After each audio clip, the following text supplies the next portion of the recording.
Well, this is something important, and for that we have been doing minimally invasive knee replacement. We have been doing almost zero pain surgery. We use nerve blocks for absolute good pain control after surgery, and along with that we use high flexion knee for enabling complete knee bending. So normally you will be able to do this after around 3 to 4 weeks of surgery. The next question which you have is from Mr. Saurabh Bhattacharya, Salt Lake, Kolkata. And his question is, will I notice anything different about my knees? Well, Mr. Bhattacharya, initially of course you will notice something different.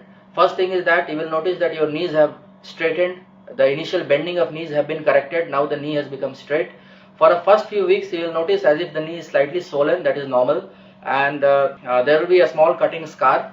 So for the first, let me tell you, after 3 to 4 months you will notice that the knee has become the way it was 20 years back. So it will become absolutely natural and normal.